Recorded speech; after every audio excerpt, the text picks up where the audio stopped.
সমন্বিত উদ্যোগ প্রতিরোধ করে দুর্যোগ এই প্রতিপাদ্যে কুড়িগ্রামের রাজারহাটে আন্তর্জাতিক দুর্যোগ প্রশমন দিবস উপলক্ষে আলোচনা সভা ও অগ্নিকাণ্ডে করণীয় বিষয়ক মহড়া অনুষ্ঠিত হয়েছে। সোমবার দুর্যোগ ব্যবস্থাপনা ও ত্রাণ মন্ত্রণালয়ের নির্দেশনায় এবং উপজেলা প্রশাসনের উদ্যোগে শিশু পার্ক মাঠে এ আয়োজন করা হয়। মহড়ায় উপজেলা ফায়ার সার্ভিস ও সিভিল ডিফেন্সের কর্মী এবং বিভিন্ন স্কুল কলেজের শিক্ষার্থীরা অংশ নেন। মহড়া শেষে উপজেলা পরিষদ সভাকক্ষে আলোচনা সভা অনুষ্ঠিত হয়। এতে সভাপতিত্ব করেন উপজেলা নির্বাহী কর্মকর্তা আল ইমরান।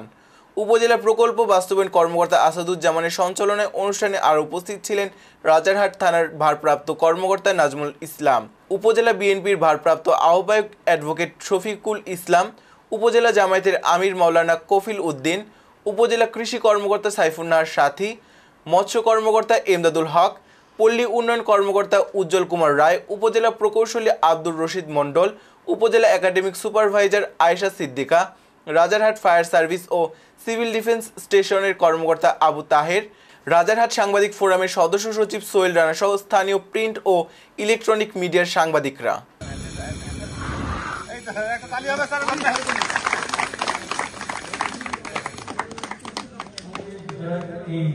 রাজারহাট উপজেলার যে দুর্যোগের একটা অবস্থান, স্ট্র্যাটেজিক যে ভৌগোলিক অবস্থান, এটা অত্যন্ত ভার্নারেবল একটা পজিশনে আমরা অবস্থান করছি। সঙ্গত কারণে, জিওগ্রাফিক্যাল কারণে আমরা বিভিন্ন প্রকার দুর্যোগ মোকাবেলা করে থাকি। বিশেষ করে ন্যাচারাল ডিজাস্টারটা আমাদের বেশি আর কি, আমাদের আসলে ম্যানমেড খুব বেশি। আজকে আন্তর্জাতিক সভার উদ্বোধন ঘোষণা এবং সুন্দর বক্তব্য রাখার জন্য